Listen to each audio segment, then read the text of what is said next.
और येहू महाराज बहुत जोर के होरी के रसिया हैं, इतनी खतरनाक होरी खेलें। हम तो छोटे छोटे हमारे जीजा जी से बच के भागते थे। क्यों? ये पकड़ के सबरे कपड़ा ने पहले फाड़ते, बाद में रंग लगाए थे। लेकिन अब बड़े हो गए हैं, अब हमसे ज्यादा कुछ कहते नहीं। तो ऐसे सब आनंद है, सब सुख है। होली में पता नहीं क्यों कहां से ऊधम, जिनको नहीं आता वो भी ऊधम करते हैं। जिनको ऊधम करना नहीं आता होली के दिनों में उनको भी ऊधम आ जाता है। आप करके देख लो, वो नेक रंग लगाएंगे, आपको गाल पर नेक छुपाएंगे। नेक छुपाओ बस, वो नेक से ही पता नहीं कब कब में वो व्यक्ति लंगूर बन जाता है, पता नहीं चलती है। हमारे पूज्य पिताजी महाराज संभवतः कल आ जाएंगे। रंगों से कम 100 किलोमीटर की दूरी बना के रखते हैं हमारे पिताजी। मुंह से रोज फोन पे कहेंगे तू मानेगो नहीं, और जय मुंह लग रही है तू 28 और 1 तारीख को बहुत उधम करेगो। मैं ठाकुर जी, मैंने कि पिताजी मैं तो कुछ करूंगा ना, लाल जी को उत्सव है, लाल जी को चाहे। बोले तू उद्मी, तेरो लाल जी उद्मी, दोनों उद्मी मिल गए हो। और लाला तू मेरी बात मान जा, ज्यादा रंग नहीं करियो, गरे में चलो जाएगो, कथा करनी है, घरों बैठ जाएगो। तो आने वाले हैं कल, तो 1 तारीख को वैसे तो उत्सव करना मेरे लिए बहुत बड़ा टास्क भी है, क्योंकि वो विराजे होंगे।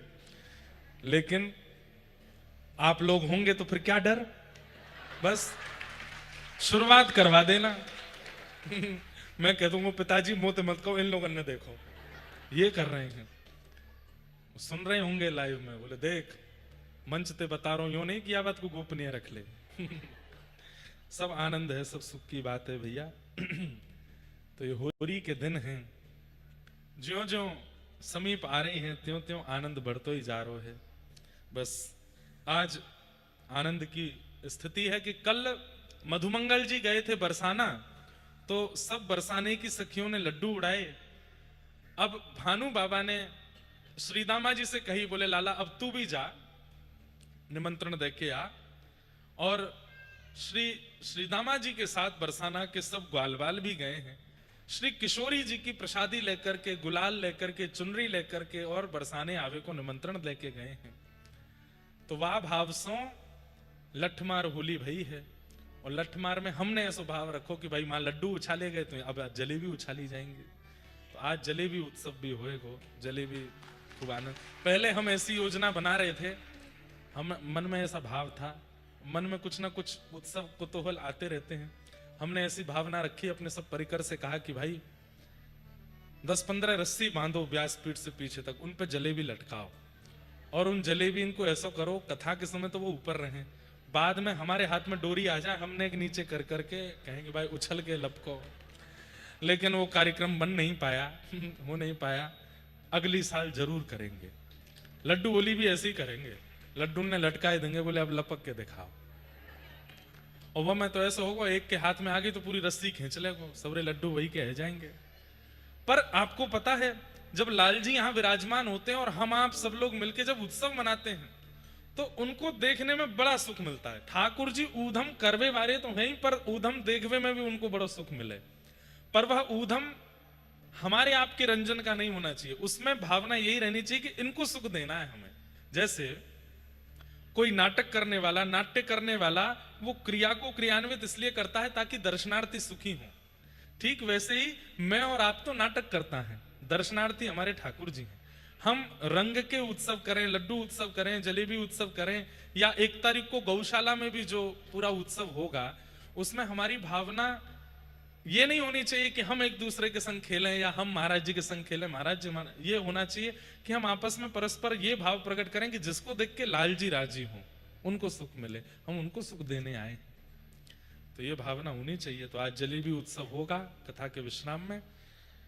और आज कथा के क्रम में चतुर्थ दिवस में श्री ठाकुर जी का नंदोत्सव भी है।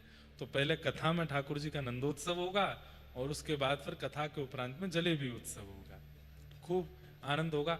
विलंब से आए आज कथा में, क्योंकि वृंदावन में बहुत जगह उत्सव चल रहे हैं, सब जगह निमंत्रण आता है, तो जहां संभव होता है वहां पहुंचना पड़ता है।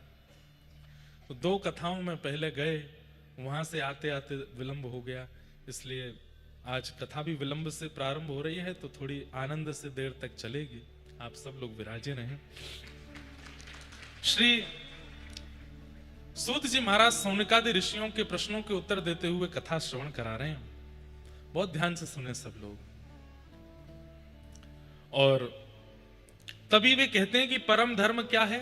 ठाकुर जी के प्रति प्रीति, इसी को ही परम धर्म कहते हैं। भगवान के प्रति आस्था, श्रद्धा, विश्वास, ये सब धर्म हैं, पर उनके प्रति प्रेम, उनके प्रति प्रीति, ये परम धर्म है। प्रीति हर किसी के चित्त में नहीं बन पाती है। जिसको ठाकुर जी चाहेंगे उसी के चित्त में उनके प्रति प्रीति आ पाती है। श्रद्धा, विश्वास, समर्पण सबके चित्त में आ जाता है, पर संबंध, प्रीति, ये तो उसी के चित्त में आती है जिसको ठाकुर जी ने कोई संबंध से देख लिया हो। ऐसी भावना, वो परम धर्म है। तो एक प्रकार से हम यह भी कह सकते हैं कि परम धर्म करने में हम स्वतंत्र नहीं है, ठाकुर जी की इच्छा से ही परम धर्म संभव हो सकता है। सूत जी महाराज सौनकादि ऋषियों को अनेक विषय सुनाते हुए भगवान के अवतारों का विषय सुनाते हैं, भागवत जी की रचना का क्रम सुनाते हैं। श्रीमद् भागवत जी की रचना क्यों की गई? बद्रिकाश्रम में श्री वेदव्यास भगवान विराजमान थे। मानव कल्याण के लिए कुछ लिखना चाहते हैं, तब उन्होंने एकमेकम चतुर्विधम, 4 वेदों की रचना की। 4 वेद लिखने के बाद अनेक पुराण भी लिखे, लेकिन मन को शांति नहीं मिली। तब नारद जी महाराज ने आकर के वेदव्यास जी को समझाया, न यद्वचश्चित्र पदम हरेर्यशो जगत पवित्रम प्रगणित करचित तद्वायुषम तीर्थमुशन्ति मानसा न यत्र हंसा निर्मक्त शिक्षया। आपने ग्रंथ तो बहुत लिखे, बहुत ध्यान से सुनिएगा सब लोग, इधर देखिए। आपने ग्रंथ तो बहुत लिखे वेदव्यास जी, पर उन ग्रंथों में ठाकुर जी का निर्मल यश नहीं लिखा है, इसलिए आपका चित्त अशांत है। तब वेदव्यास जी बोले, निर्मल यश से आपका अभिप्राय क्या है? बोले, ठाकुर जी बलवान हैं, ये ठाकुर जी का यश है। ठाकुर जी सुदर्शन चक्रधारी हैं, ये ठाकुर जी का यश है। ठाकुर जी तीनों लोकों के स्वामी हैं, ये ठाकुर जी का यश है, ऐश्वर्य है। पर वही ठाकुर जी व्रज में कैसी लीला करते हैं, ये ठाकुर जी का निर्मल यश है। वही ठाकुर जी मक्खन के लिए रोते हैं, वही ठाकुर जी गोपियों के यहां जाके मक्खन चुराते हैं, वही ठाकुर जी परब्रह्म होते हुए गैया चराते हैं, हो कहते हुए गैयाओं को हाँकते हुए चलते हैं। ये ठाकुर जी का निर्मल यश है। आपने ये कहां वर्णन किया? कहीं भी नहीं, इसलिए आपका चित्त अशांत है, क्योंकि आपने ठाकुर जी के ऐश्वर्य का वर्णन किया है, ठाकुर जी की निर्मल यश का वर्णन नहीं किया। निर्मल यश, वृंदावन में ठाकुर जी का निर्मल यश है। यहां ठाकुर जी शंख चक्र गदा पद्म धारण नहीं करते, 2 भुजा से ही वो सब करते हैं जो शंख चक्र वाले ठाकुर जी करते हैं। क्यों 4 भुजा क्यों धारण नहीं कर रहे? बोले, ये ब्रजवासीन के आगे अगर 4 भुजा धारण कर ली तो मुझको परमात्मा मानेंगे, मुझको लाला नहीं मानेंगे। ये ठाकुर जी का निर्मल यश है। गैयाओं के पीछे डोलते हैं, गोपियों के घर जा जा करके माखन चुराने की भावना रखते हैं, गोपियों के साथ में रास विहार करते हैं, प्रिया जी के साथ में, श्री जी के साथ में मधुर लीला करते हैं। ये सब ठाकुर जी का निर्मल यश है। आपने कहां लिखा? कहीं भी नहीं, इसलिए आपका मन अशांत है। ऐसा कोई वर्णन करो जहां पे ठाकुर जी का ऐश्वर्य ना हो, निर्मल यश हो। बंधुओं, जब कोई व्यक्ति बहुत बड़ा बन जाता है तो आजकल के लोगों का भी ऐसा स्वभाव है कि जो व्यक्ति बहुत बड़ा बन जाता है तो फिर उससे जब इंटरव्यू करते हैं या उससे बातें करते हैं तो उसकी निजी बातें पूछते हैं। आप घर में कैसे रहते हो, आपको भोजन में क्या अच्छा लगता है, आप घूमने कहां जाते हो, आपकी हॉबीज क्या हैं? क्यों? वो सुनकर के जो ऐश्वर्यवान व्यक्ति, जिसके बाहर का रूप दिख रहा है, जो हमेशा एक ऐश्वर्य में ही रहता है, एक यश में ही रहता है, एक समाज के किसी उत्थान में ही रहता है, वो निज स्थिति में कैसा रहता है, उसको देखने सुनने की लोगों में इच्छा रहती है। वही उसका निर्मल यश है। तो वही नारद जी कह रहे हैं, आपने वो लिखा नहीं है, इसलिए आपका मन शांत है। ठाकुर जी सोते कैसे हैं, इसका वर्णन करो। कैसे सोते हैं ठाकुर जी?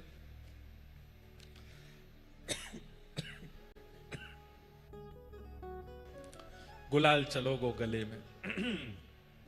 अब तो हवा में भी गुलाल घूम ही रहा है। कैसे सोते हैं ठाकुर जी? चंद्र खिलौना ले हूं सोमैया मोरी, चंद्र खिलौना। मैया मुंह को चंद्रमा चाहिए। मैया बोली लाला चंद्रमा चाहिए? बोले हाँ। अच्छा लाला आज सो जा, कल दे दूंगे। नहीं नहीं अब ही चाहिए मैया, या को तो तोड़ के लाओ ऊपर से। हम बालक तो ऐसी बात करते हैं। अब जो गीता का ज्ञान देने वाले, यदा यदा ही धर्मस्य ग्लानिर्भवति भारत अभ्युत्थानम धर्मस्य तदात्मानं सृजाम्यहम्, आदि आदि जैसे शब्दों से गीता का ज्ञान देने वाले ठाकुर जी ये कह रहे हैं क्या? चंद्र खिलौना ले हूं। मैया की गोद में लेटे हैं, खिड़की के पास में ठंडी ठंडी हवा चल रही है, तो मैया खिड़की के पास लेकर के बैठी है। और ठाकुर जी इतने में ही देखे मैया जी कहा है, ये ऊपर चमक रो कहा है जी कहा है? तो मैया ने कही लाला जी चंद्र खिलौना है। बस खिलौना नाम सुनते ही ठाकुर जी मचल गए, मुंह को तो यही चाहिए। मैया बोली आज ना मिलेगो कल दूंगी। ना देगी मैया? बोले ना दूंगी। ना देगी? ना दूंगी। सोनो तो दूर, ठाकुर जी गोदी से उछल के नीचे आए गए।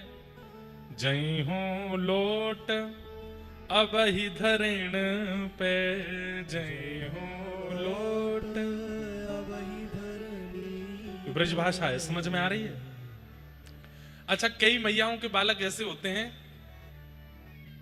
एक तो बालक जिद्दी ऐसे होते हैं, चिल्लाते हैं, रोते हैं, चीखते हैं। पर कई बालक ऐसे होते हैं मैंने देखे हैं, वो जिद में अपना सिर पटकने लगते हैं जमीन पे।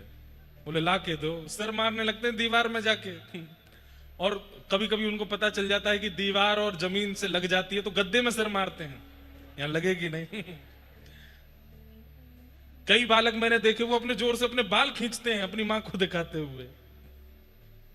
कितना इमोशनली टॉर्चर करते हैं मैयाओं को। ये लाला भी, कन्हैया भी ऐसे ही है।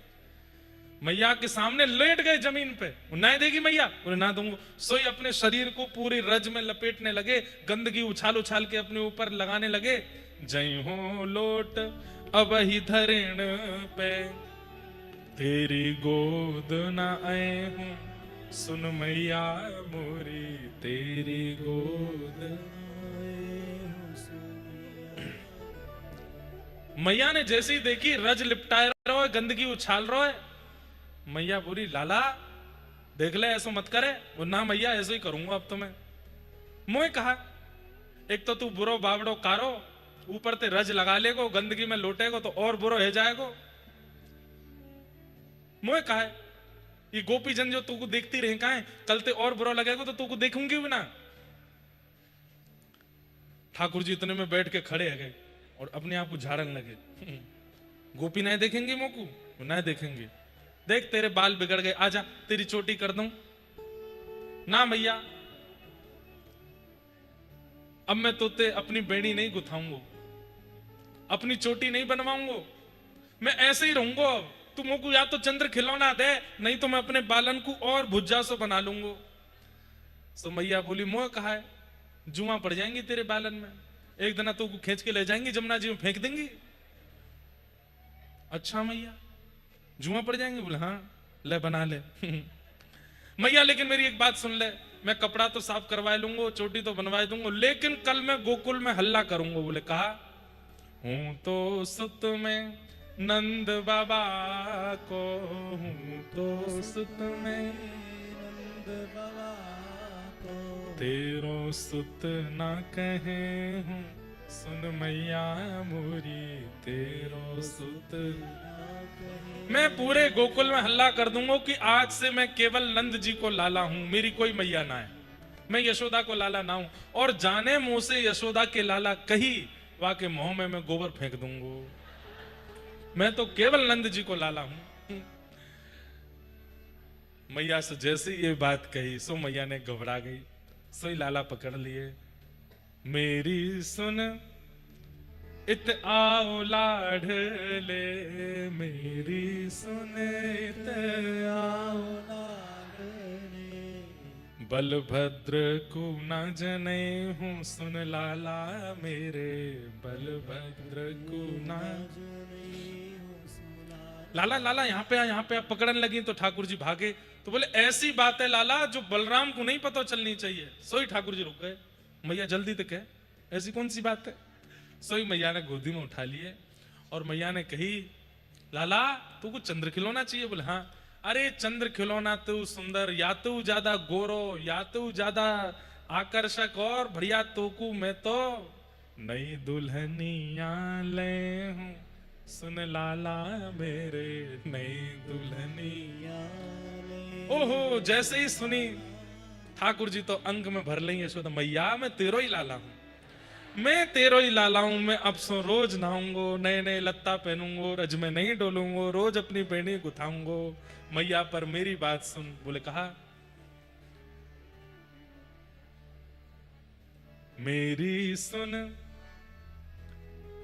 मैया मोरी, मेरी सुन मैया, मैं अबही बिहावे जय हूं, सुन मैया मोरी अबही बिहावे। मैया बोले कहा, बोले अबही ब्याह करा मेरो।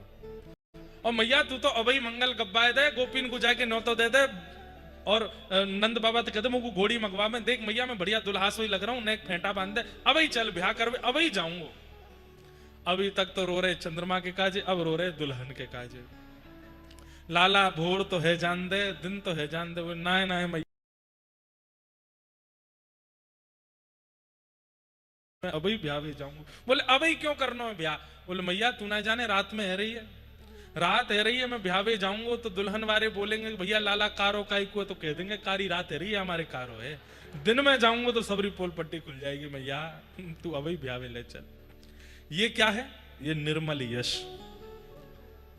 नारद जी महाराज वेद व्यास जी से कह रहे हैं कि आपने हर जगह ठाकुर जी को परब्रह्म दिखाया है, कहीं ऐसा दिखाया। बोले नहीं दिखाया। बोले इसीलिए आपका मन अशांत है। परब्रह्म की चर्चा सुनकर के लोग भयभीत हो जाएंगे, परब्रह्म की चर्चा सुन के लोगों के चित्त में आस्था जगेगी, विश्वास जगेगा, समर्पण जगेगा। पर प्रेम तो इन निर्मल यशों से ही होगा ना। इनकी रचना करो।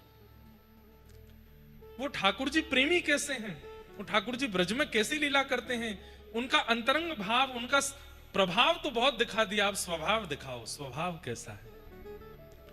तब वेद व्यास जी महाराज ने श्रीमद् भागवत की रचना की। बोलो भागवत महापुराण की।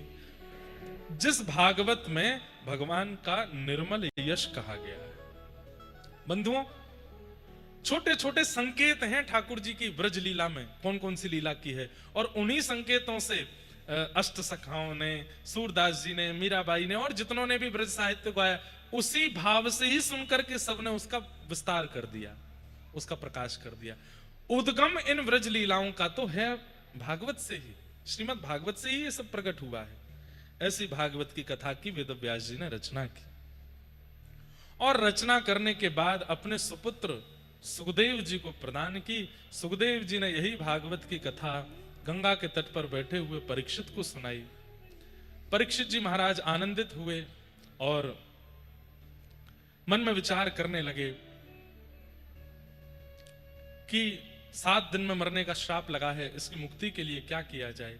तब श्री शुकाचार्य जी ने आकर के कथा श्रवण कराई। सौनक आदि ऋषियों ने प्रश्न किया कि परीक्षित को 7 दिन में मरने का श्राप क्यों लगा। तब महाभारत के प्रसंग सुनाए। इसी बीच कुंती स्तुति, कुंती स्तुति, भीष्म पितामह की स्तुति, इन सब भावों को कहा गया। मैंने कई बार विस्तार से सुनाया है। तत्पश्चात परीक्षित को 7 दिन में मरने का श्राप लगा। श्री सुखदेव जी आए और श्री शुकाचार्य जी के आते ही परीक्षित ने चरणों में प्रणाम करते हुए कहा कि नाथ, मेरे जीवन के केवल 7 दिन बचे हैं, मैं क्या करूं, कृपा कर मुझे बताओ। तब श्री सुखदेव जी महाराज कहना प्रारंभ करते हैं, वरीयाने शते प्रश्न क्रतो लोक हितम नृपः आत्मवित् सम्मतः पुंसां श्रोतव्यादिषु यः परः। परीक्षित, 7 दिन में मरने के बाद मुक्ति मिले, ये प्रश्न तुमने किया है। 7 दिन बाद मुक्ति की कामना का प्रश्न मत करो, बल्कि ये प्रश्न करो कि इन 7 दिनों में मुझे भक्ति प्राप्त हो जाए। श्री परीक्षित जी महाराज बोले, मुक्ति और भक्ति में अंतर क्या है? तब बड़ा स्पष्ट अर्थ बताया। मुक्ति मतलब मृत्यु के बाद भगवान का दर्शन, और भक्ति मतलब जीते जी भगवान का दर्शन। तुम मृत्यु के पश्चात वैकुंठ जाके भगवान का दर्शन करना चाहते हो तो फिर तुम मुक्ति की याचना करो, लेकिन यदि तुम जीवित अवस्था में इन 7 दिनों में भगवत दर्शन करना चाहते हो तो भक्ति की कामना करो। तुरंत परीक्षित जी ने चरणों में प्रणाम करते हुए कहा, अब मुझे मुक्ति की याचना नहीं है, कृपा कर मुझे भक्ति दान दीजिए, मुझे भक्ति प्रदान कीजिए। और भक्ति की याचना करते ही श्री सुखदेव जी महाराज प्रसन्न हो गए और परीक्षित को कथा श्रवण कराने लगे। बंधुओं, यही भाव होना चाहिए। हम मृत्यु की प्रतीक्षा क्यों कर रहे हैं भगवत दर्शन के लिए? हमें तो अपनी जीवित अवस्था में ही इच्छा होनी चाहिए कि हम भगवत दर्शन करें। श्री माधवदास जी महाराज जगन्नाथपुरी गए अपने 22 वर्ष बिताने के बाद। 22 या 24 वर्ष की अवस्था में पहली बार श्री माधवदास जी महाराज जगन्नाथपुरी गए। क्यों गए, कथा थोड़ी सी सुना दें। माधवदास जी यहीं उत्तर प्रदेश के ही एक वैष्णव ब्राह्मण कुल के जन्मे माधवदास जी, उनका विवाह हुआ। विवाह के उपरांत जब बालक उत्पन्न हुआ तो इनकी पत्नी, उनका स्वर्गलोक गमन हो गया। अकेले बालक को माधवदास जी संभालते तो एक ही चिंता करते थे कि इस बालक की रक्षा कौन करेगा, इस बालक को कौन पालेगा पोसेगा, इस बालक को अब कौन बड़ा करेगा, मेरे से अकेले से कैसे होगा। ये सोच ही रहे थे, चिंता कर ही रहे थे कि उसी समय एक वृक्ष के ऊपर घोंसला था जिसमें पक्षी तो उड़ करके कहीं चुगने गया था, उसमें अंडे रखे थे। अचानक से जोर की हवा चली और वो घोंसला ऊपर से गिरा और माधवदास जी ने देखा कि मादा पक्षी वहां नहीं है और उसकी अनुपस्थिति में ये घोंसले से अंडा नीचे गिर रहा है। और तभी वो सोचने लगे, मां नहीं है, पिता नहीं है, ये अंडा फूट के गिर जाएगा, बालक मर जाएगा। तभी क्या हुआ कि वहां अंडा नीचे गिरा तो नीचे एक घास का, भूसे का ढेर था। वो अंडा फूटा नहीं और जाकर के बड़ी सहजता से वहां गिर गया। माधवदास जी ने जब उसको देखा तो मन में विचार किया, मैं खामखा चिंता कर रहा हूं इस बालक की कि इसको कौन पालेगा, इसकी मां नहीं है, इसको कौन बड़ा करेगा। अरे सबकी रक्षा करने वाले, सबकी चिंता करने वाले ठाकुर जी हैं ना, फिर मैं क्यों चिंता करता हूं? मुझे किसी की परवाह क्यों है कि वो कैसे निर्वहन करेगा या वो कैसे निकलेगा या वो कैसे क्या करेगा। ठाकुर जी है ना भाई। ठाकुर जी नहीं चाहते कि किसी की मृत्यु किसी काल में हो, तो चाहे कितना भी कुछ हो जाए, विमान हादसा हो जाए, व्यक्ति बच ही जाएगा। वो व्यक्ति एक बच ही गया इतने बड़े विमान हादसा में। क्यों? उसकी मृत्यु नहीं थी अभी। ठाकुर जी ने सब कुछ चयन करके रखा है, सब कुछ विचार करके रखा है। मैं आप केवल चिंता करके अपना समय व्यर्थ करते हैं। चिंता मत कीजिए। हाँ, कोई असमंजस में पड़ा है तो निश्चिंत होकर के ठाकुर जी सब मंगल करेंगे। मेरा काम है मदद करना, मैं मदद कर देता हूं या मैं सहायता कर देता हूं या इस क्रियाकलाप से इसको बाहर निकालने का प्रयास करता हूं। बाकी होगा वही जो ठाकुर जी चाहेंगे। माधवदास जी महाराज अपने पुत्र के लिए चिंतित हो रहे थे कि इसका पालन लालन कौन करेगा। तभी वो अंडा गिरता हुआ देखा और वो समझ गए कि जब इसकी रक्षा ठाकुर जी कर सकते हैं तो मेरे बालक की भी वही करेंगे। और अपने परिवार वालों के बीच में अपने एकमात्र पुत्र को छोड़ करके माधवदास जी जगन्नाथपुरी चले गए। और जब जगन्नाथपुरी आए तो श्री जगन्नाथ जी के चरणों में आकर के महाप्रभु जगन्नाथ जी का दर्शन करके इतना रोए, इतना रोए। किसी ने पूछा, क्यों रो रहे हो? ठाकुर जी के विरह में रो रहे हो, ठाकुर जी की याद में रो रहे हो, या ठाकुर जी ने कुछ अनुभव कराया इसलिए रो रहे हो?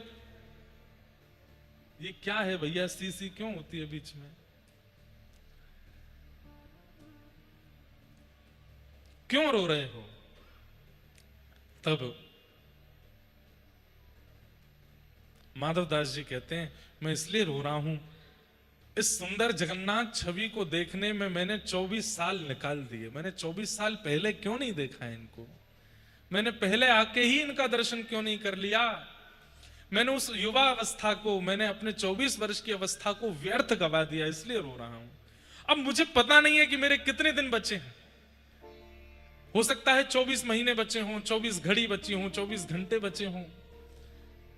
अब पता नहीं मेरे पास कितना समय है, यदि मैं पहले ही दिन आ गया होता और जगन्नाथ जी को देखने लग गया होता तो कम से कम 24 वर्ष जगन्नाथ जी को देख करके निकलते, इस बात का प्रमाण मुझ पर होता। अब मैं कितने दिन देख पाऊंगा, मुझ पर कोई प्रमाण नहीं है, इसलिए रो रहा हूं कि मैंने 24 साल क्यों व्यर्थ कर दिए।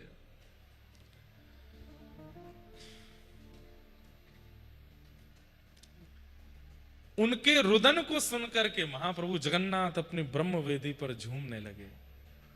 और श्री माधव दास जी से इतना प्रेम हो गया श्री जगन्नाथ जी को, केवल इतनी सी भावना से इतना प्रेम हो गया कि जब जब जगन्नाथ जी का दर्शन करने माधव दास जी जाते थे, महाप्रभु जगन्नाथ जी अपनी ब्रह्म वेदी पर झूमते थे और वह झूमते हुए सबको दिखते थे। अरे कहां तक कहें, कोई आगे खड़ा व्यक्ति दर्शन कर रहा होता था, जैसे ही जगन्नाथ जी झूमते तो सबको पता चल जाता था कि निश्चित माधव दास आ रहा होगा, इसीलिए झूम रहे हैं। इतना प्रेम ठाकुर जी माधव दास जी से करते।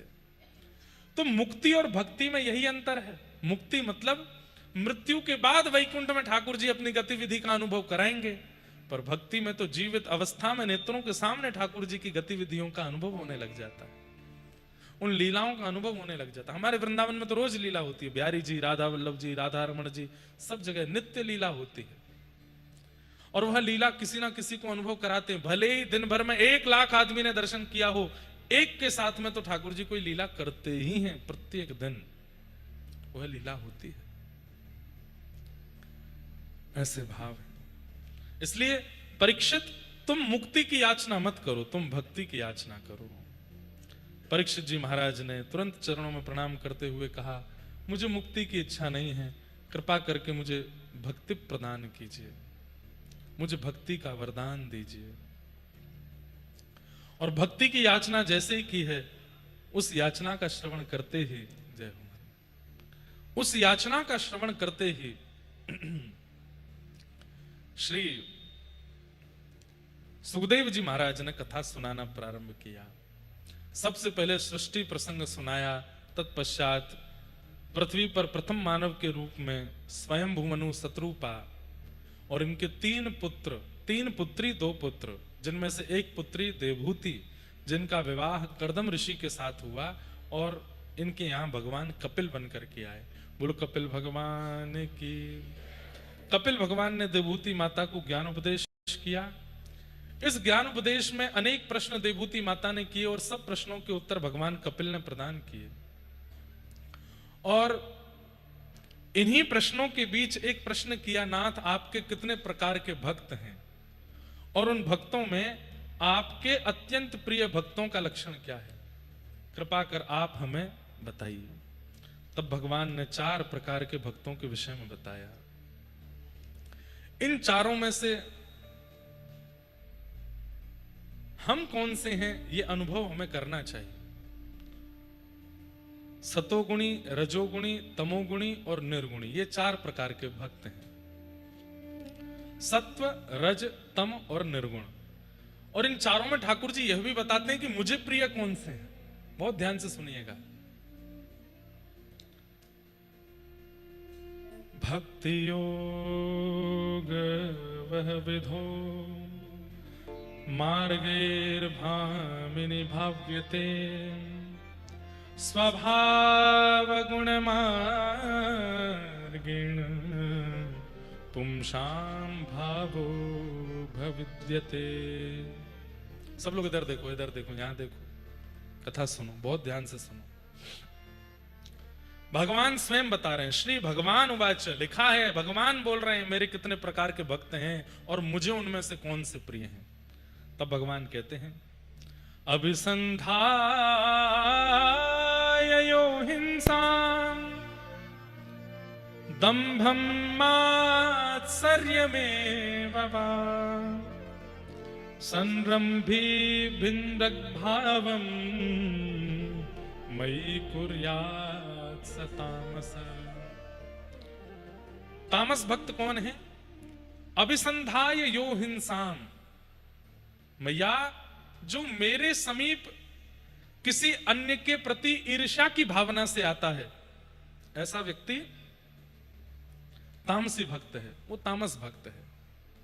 वो मुझे अति प्रिय नहीं है, उसकी तामसता मुझे स्वीकार नहीं है। क्योंकि वो किसी के प्रति ईर्ष्या भाव रख के मेरे समीप आया, उसका भला क्यों हो रहा है, उसका अच्छा क्यों हो रहा है।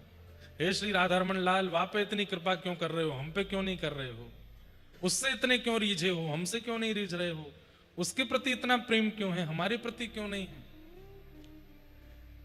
बंधुओं, एक मेरी बात सुनिएगा, ध्यान से सुनो, सब लोग इधर देखो।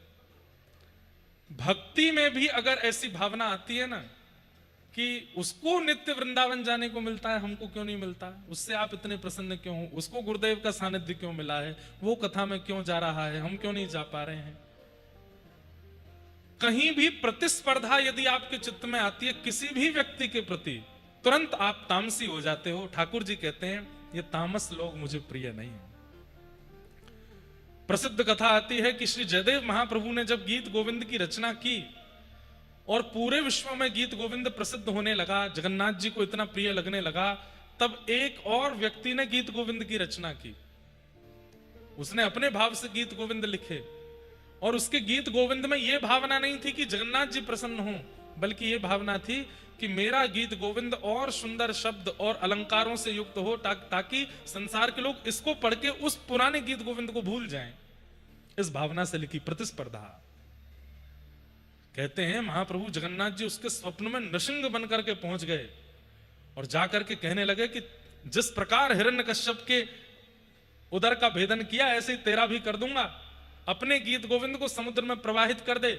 मुझे गीत प्रिय हैं, मुझे रचनाएं प्रिय हैं, भक्तों के भाव प्रिय हैं, पर प्रतिस्पर्धा प्रिय नहीं है, इसलिए प्रतिस्पर्धा मत करो। गीत गोविंद एक ही है और जयदेव महाप्रभु ने जो लिखा वही है। तुमको कुछ लिखना है तो तुम अलग से लिखो, गीत गोविंद नाम मत देना। ठाकुर जी को ईर्ष्या प्रिय नहीं है, तामसता प्रिय नहीं है।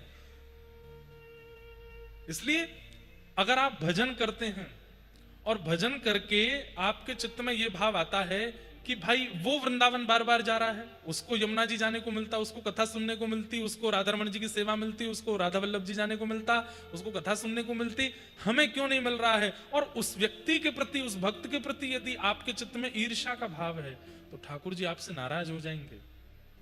ये तामसता उनको प्रिय नहीं है। भजन में कहीं विक्षेप ला रहे हो आप, इसलिए तामसता प्रकट हो रही है। तो हिंसा की भावना, ईर्ष्या की भावना, किसी अन्य से बढ़िया स्वयं को दिखाने का प्रयास करना, उसको नीचा दिखाने का प्रयास करना अपनी गतिविधि या क्रिया से, ठाकुर जी कहते हैं ये मुझे प्रिय नहीं है। कई बार शंकर जी के मंदिरों में आपने अनुभव किया होगा, माताएं लाइन से शंकर जी नवाती हैं, आगे वाली माता जी चंदन लगा रही हैं, बिल्लो पत्र चढ़ा रही हैं, धतूरा चढ़ा रही हैं, जल चढ़ा रही हैं, तो पीछे वाली माता जी जो है ऐसे नहीं करते, ऐसे करते हैं, इसको अपराध बताते हैं, ऐसे नहीं होता, ऐसे नहीं होता है। और फिर जैसे ही वो उठ के जाती हैं तो उनके बिल्व पत्रों को ऐसे फेंकती हैं जैसे कितना अपराध। मैंने तो देखे कई बार, ऐसे थोड़ी होता है। ताली क्यों बजी? ज्यादातर ऐसा ही होता है क्या?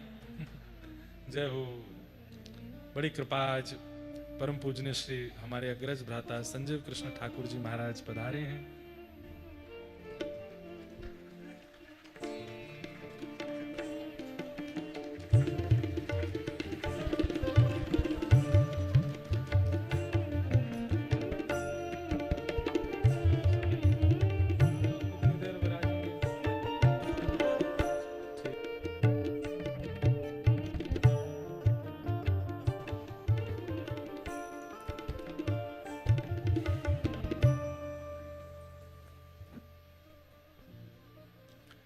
श्रीमद् भागवत के बड़े सरस प्रवक्ता गौ माता की खूब सेवा जन के द्वारा होती है।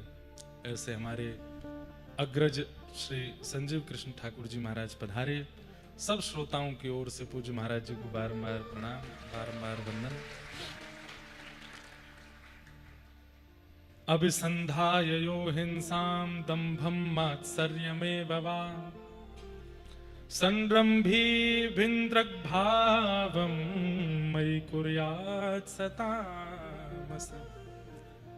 तो ठाकुर जी क्या कह रहे हैं? मैया ये मेरे प्रथम श्रेणी के भक्त हैं। इनको क्या कहते हैं?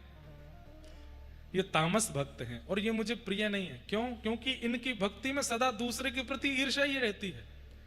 ये मेरा दर्शन तो करते हैं, ये मेरी परिक्रमा तो करते हैं, ये यमुना स्नान, गंगा स्नान, तीर्थ याटन सब करते हैं, पर इसके बाद भी ये दूसरों से ईर्ष्या करना नहीं छोड़ते, ये दूसरों के प्रति मात्सर्य भाव का त्याग नहीं करते। इसलिए मैया ये मुझे प्रिय नहीं है। और बंधुओं एक बात कहें, बहुत भक्त वैष्णवों के चित्त में यह अनुभव किया गया, दिन भर में 8-8 बार राधा रमण जी के दर्शन करने वाले, अष्टयाम दर्शन करने वाले भी जब उनके सामिप्य में जाकर के मिले, बिहारी जी की नित्य की सेवा करने वाले, नित्य वृंदावन परिक्रमा करने वाले, उनके सामिप्य में जाकर के भी जब उनके हृदय के भाव देखे तो उनके हृदय के भाव में भी अन्यों के प्रति दोष गुण इन सब का चिंतन है। और यही तामसिकता है, ये ठाकुर जी को प्रिय नहीं है। इसलिए हमारी मां ने तो कम से कम इतना कीजिए कि माला हाथ में ली है, कंठी गले में धारण की है, एकादशी नियम रखा है, वृंदावन वास की भावना रखी है, तो सबसे पहले दूसरों में गुण देखना प्रारंभ कीजिए, दोष नहीं देखिए। ये दोष दृष्टि हमारी स्वाभाविक दृष्टि है, स्वाभाविक दृष्टि है। आपको कह दिया जाए, चलो एक व्यक्ति को हम बुला के मंच पर खड़ा कर दें और सबसे कह दें चलो इसमें दोष देखो, तो आप लोग बहुत जल्दी जल्दी दोष बता दोगे। इसके कान छोटे हैं, इसके पांव ऐसे हैं, इसका मुंह ऐसा है, इसके पेट ऐसे हैं, और तो चलो इससे थोड़ी वार्ता करके और दोष बताओ। महाराज जी ये बोलता ऐसे है, इसके अंदर थोड़ी हमको चातुकारी सी लग रही है, ये थोड़ा चतुर है, ये ऐसा है वैसा है। लेकिन आपसे कह दिया जाए चलो आपने दोष तो 100 बताओ, गुण बताओ, तो गुण ढूंढने में व्यक्ति को महीनों लग जाते हैं, साल लग जाते हैं, गुण नहीं दिखता, दोष बहुत जल्दी दिख जाते हैं। और यही तामसिकता है। सामान्य व्यक्ति दोष देखे कोई दिक्कत नहीं, लेकिन भजनानंदी के चित्त में दोष दृष्टि नहीं होनी चाहिए। अरे अत्यंत दोषी में भी जो गुण दिखे वो भजनानंदी है, अत्यंत दोषी में भी जो गुण का दर्शन करे। मैया ये प्रथम श्रेणी के भक्त हैं, तामसी भक्त, ये मुझको प्रिय नहीं है। दूसरे भक्त कौन से? बोले राजस भक्त। बोले इनका स्वभाव कैसा होता है कि विषयान भिसंधाय यश ऐश्वर्यमेव वा अर्चा दावचयेद्यो मां पृथक भाव सतामस राजस। विषयान भिसंधाय यश ऐश्वर्यमेव वा, जो विषयों में पड़े रहते हैं और यश ऐश्वर्य की ही कामना से मेरा ध्यान करते हैं। कई लोग क्या बताएं, मंदिर में जाके यश ऐश्वर्य की कामना तो करते हैं, पर कथा भी इसीलिए कराते हैं कि हमारी नगर में चर्चा हो जाएगी, हमारी नगर में कह जाएगी महाराज जी बुला लिए इनने, महाराज जी आपको इसलिए कथा करनी है ताकि मुझे रिश्तेदारों को दिखाना है कि देखो मैंने कहा हाँ भले ही महाराज जी पिस जाए बा बीच में, तुम्हारे रिश्तेदारों को पता चलनी चाहिए कि तुमने महाराज जी बुलाए। ऐश्वर्य की कामना से, यश की कामना से, संपत्ति की कामना से, विषयों की कामना से जो मेरा भजन करते हैं मैया, ये राजस भक्त हैं, ये भी मुझको बिल्कुल प्रिय नहीं लगते। बोले कभी भी निस्वार्थ भाव से मेरे सामने आते ही नहीं है, ये जब जब आते हैं।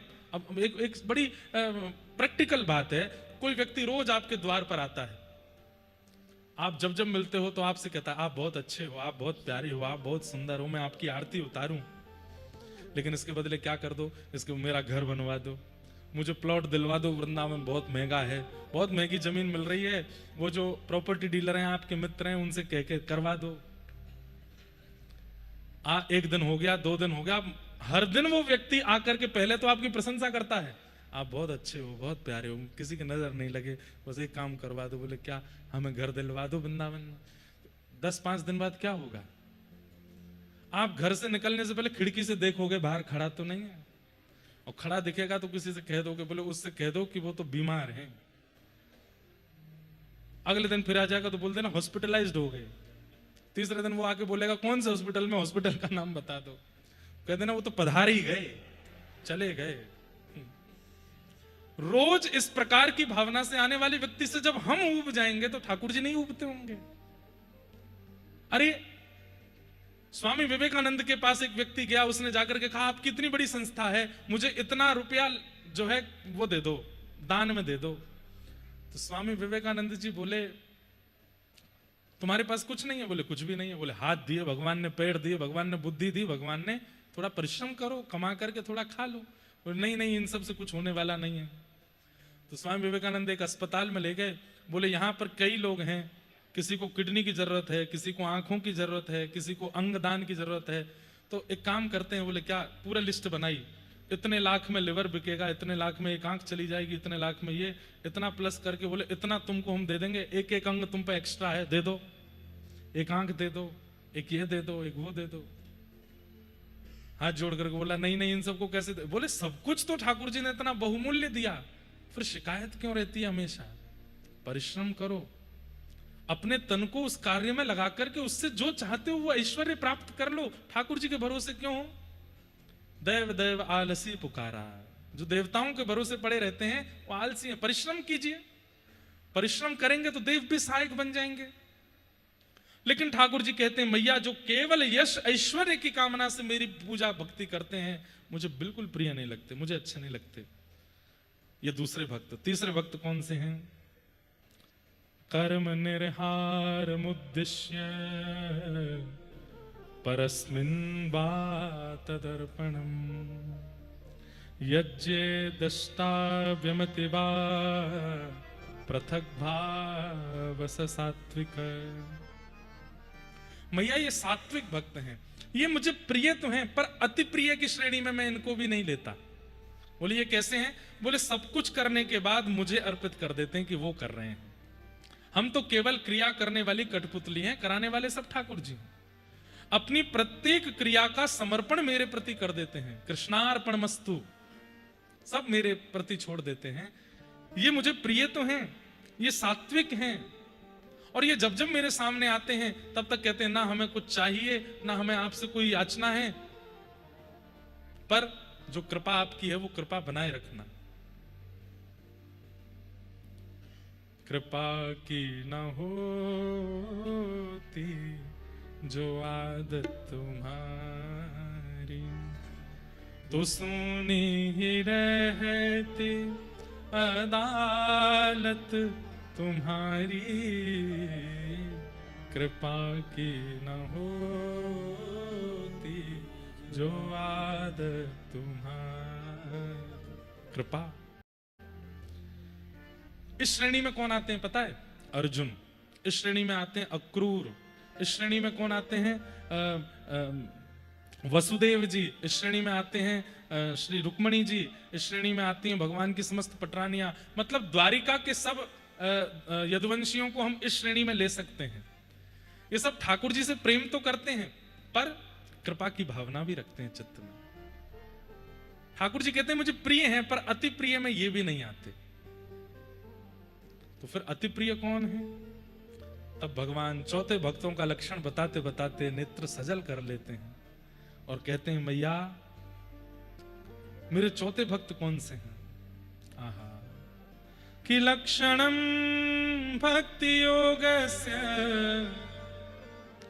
निर्गुणस्य हिदायतम अहैतुक्य व्यवहिता या भक्ति पुरुषोत्तम। जिनमें भक्ति के लक्षण हैं। लक्षणम भक्ति योगस्य निर्गुणस्य हिदायतम। जो निर्गुण है, जो ठाकुर जी के सामने जाकर के कहते हैं नाथ ना आपसे कुछ चाहिए ना आप चाहिए, दोनों भुजा उठा के कहते हैं बस मुझे चरणों में रख लीजिए, मुझे आप नहीं चाहिए, मुझे स्वीकार कर लीजिए। इस प्रकार की भावना से जो रहते हैं। और अहैतुक्य व्यवहिता। अहैतुकी भक्ति का मतलब क्या होता है? चाहे जीवन में जो हो जाए पर ठाकुर जी के प्रति अविश्वास ना हो, उसको अहैतुकी भक्ति कहते हैं। कई बार ऐसा होता है कि जीवन में कुछ ऐसी घटना घट गई कि ठाकुर जी से विश्वास उठ गया, तो इसका मतलब ये भक्ति थी, अहैतुकी भक्ति। अहैतुकी भक्ति मतलब ठाकुर जी भुजा मांग लें, ठाकुर जी चरण कट, अरे ठाकुर जी सिर भी मांग लें, देने को तैयार हैं, पर उनके प्रति अविश्वास नहीं लाएंगे चित्त में। इसको अहैतुकी भक्ति कहते हैं। और मुझ में आप में ये भक्ति बहुत कम है। एक व्यक्ति हमारी कथा में 4 धाम गया, सारे धामों में कथा हुई, बहुत पहले की बात। तो हर धाम की कथा में उसको फ्रैक्चर हुआ। बद्रीनाथ गया तो वहां पहाड़ से गिर गया, फ्रैक्चर हो गया। कोई बात नहीं, ठीक करा लिया, पलस्तर हो गया। उसके बाद फिर द्वारिका में कथा हुई तो समुद्र गोमती स्नान करने गया तो कहीं गड्ढा था तो गोमती में पाम गया, वहां फिर फ्रैक्चर हो गया। अच्छा, वो हर फ्रैक्चर के बाद मुझसे मिलने आया। ये प्रारंभिक समय की कथा थी, 2017-18 की बात। उस समय हमको लोग महाराज जी कम मानते थे, अपना अधिकार ज्यादा चलाते थे। तीसरी कथा हुई रामेश्वरम, तो वहां पे फिर से समुद्र गया होगा तो फिर वहां पे फिर फ्रैक्चर हो गया। तो मुझे बड़ी सुनाता हुआ आया, बोले महाराज जी आप कोई और काम कर लीजिए। मैंने क्यों? आप कथा के लिए नहीं बने हो। मैंने कि क्यों, मैंने क्या किया?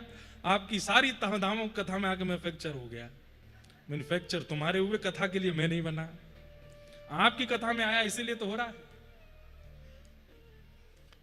मैंने कि एक धाम और बचा, जगन्नाथपुरी।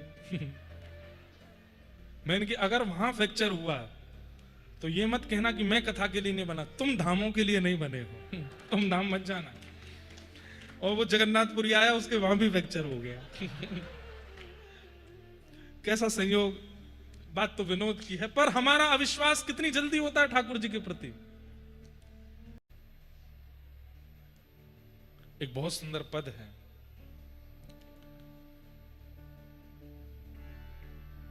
गोपाल की सब होए होने, गोपाल की सब होए होने, गोपाल की सब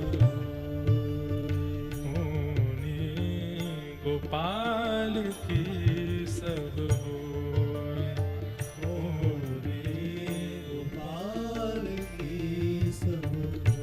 जो अपनों पुरुषार्थ माने, जो अपनों, गाइए साथ में,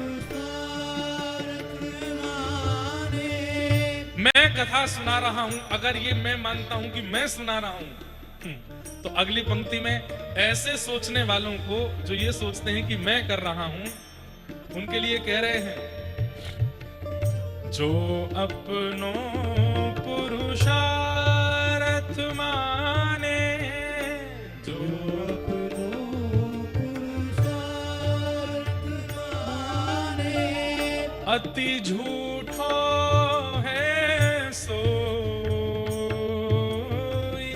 अति झूठो है सोई, करी गोपाल की सब हो, करी गोपाल की सब हो, हाँ करी गोपाल की सब हो,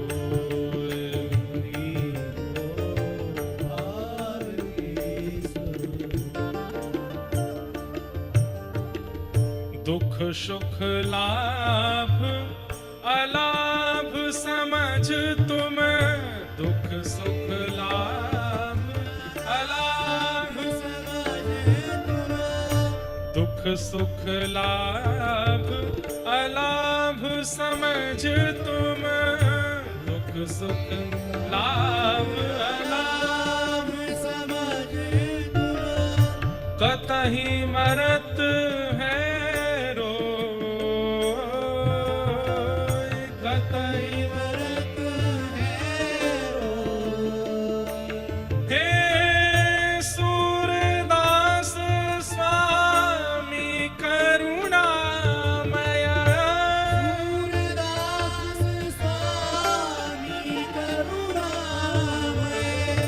हमारी बात सुनो। ये सूरदास जी के पद, मीराबाई के पद हम क्यों गवाते हैं आपसे? हम भी गाते हैं, आपसे भी गवाते हैं, क्यों? मुझ में इतनी सामर्थ्य नहीं कि मैं पुकारूं और ठाकुर जी आ जाएं, पर सूरदास जी, मीराबाई, कुंभन दास, इन्होंने पुकारा था तो ठाकुर जी आए थे।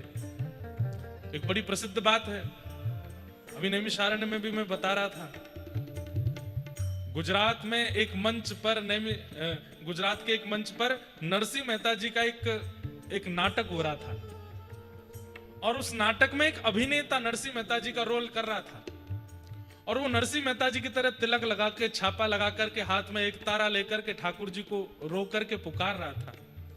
उसकी पुकार इतनी करुण थी, वो नरसिंह नहीं है, वो केवल अभिनय कर रहा है। अरे अभिनय करने का पैसे ले रहा है, लेकिन वो ऐसा अभिनय कर रहा था कि भरी सभा में पीछे ठाकुर जी आकर के रोने लगे, उसकी ओर देखने लगे और इतने व्याकुल हो गए, मेरा नरसी मुझे पुकार रहा है और मैं खड़ा खड़ा देख रहा हूं। इतने में ही पर्दा आ गया, वो नाटक पूरा हो गया।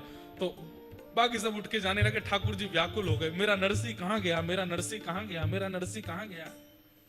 वो व्यक्ति मंच से पीछे उतरा, कार्यक्रम कराने वालों से पैसे मांगने लगा, बोले मेरे पैसे दो, अभिनय करके आया हूं। लड़ाई कर रहा था, तुमने 500 रुपया कम क्यों दिया, मैंने कितना अच्छा ऊंचा गाया था, तुम 500 रुपये कम दे रहे हो। जैसे ही वो 500 रुपये अपने जो भी थे उसके लेकर के जैसे ही निकला अपने घर की ओर, रात्रि का समय, चंदन की सुगंधी आने लगी, छम छम छम नूपुरों की ध्वनि आने लगी, तेज प्रकाश पीछे से आने लगा। तभी पीछे मुड़ करके देखा तो नेत्रों में अश्रु भरे हैं और दोनों भुजा फैला करके ठाकुर जी चल रहे हैं, मेरो नरसी, मेरा नरसी, मेरा नरसी। अरे नरसी तुम कहां जा रहे हो, मैं यहां खड़ा हूं, मेरे पास आओ। देख करके पहले तो आश्चर्यचकित हुआ, वो सोच समझ पाता इतने तो ठाकुर जी ने आके उसको हृदय से लगा लिया। उसके नेत्र सजल हो गए, बार बार मुख पहुंच करके ठाकुर जी कहे, अरे नरसी तू मुझे बुला रहा था, मैं आया था, फिर पर्दा करके तू कहां चला गया था। थोड़ी देर तक तो उसको सुध बुध नहीं रही। थोड़ी देर बाद उसने कहा, नाथ मेरा नाम अमुक है, जो भी उसका नाम था, मैं नरसी नहीं हूं, मैं तो नरसी का अभिनय कर रहा था। इतना कहते ही ठाकुर जी वहां से अंतर ध्यान हो गए। उसने किसी संत से जाकर के पूछा, क्योंकि उसकी तो नींदें उड़ गई रात की, कि मैंने ठाकुर जी को देखा, उन्होंने मुझे अंग से लगाया, मेरा वस्त्र देखिए, इसमें से अभी तक वह सुगंधी आ रही है।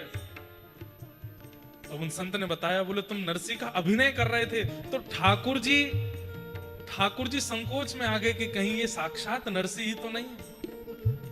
और उस दिन उस व्यक्ति ने सोचा कि धन लेकर के अभिनय करने पर जब साक्षात ठाकुर जी प्रकट हो सकते हैं, तो बिना धन के निस्वार्थ भाव से यदि नरसी के भाव में गाने लग जाऊं तो ठाकुर जी नहीं आएंगे, निश्चित आएंगे।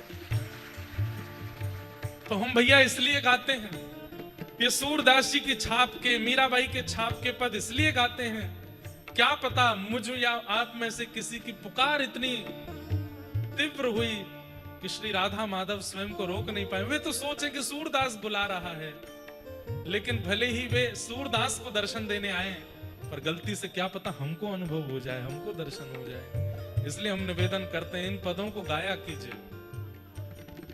सूरदास स्वामी करुणामय, सूरदास स्वामी करुणामय, श्याम चरण मन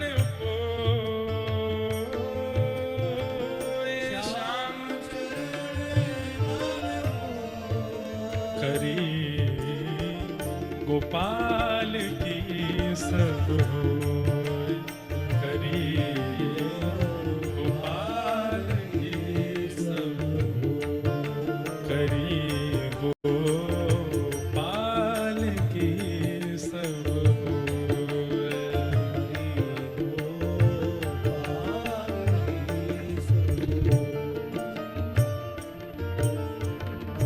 होय। सोही जो राम रचि राखा, वही होगा जो ठाकुर जी चाह रहे होंगे। आप क्यों चिंतित हो रहे हो?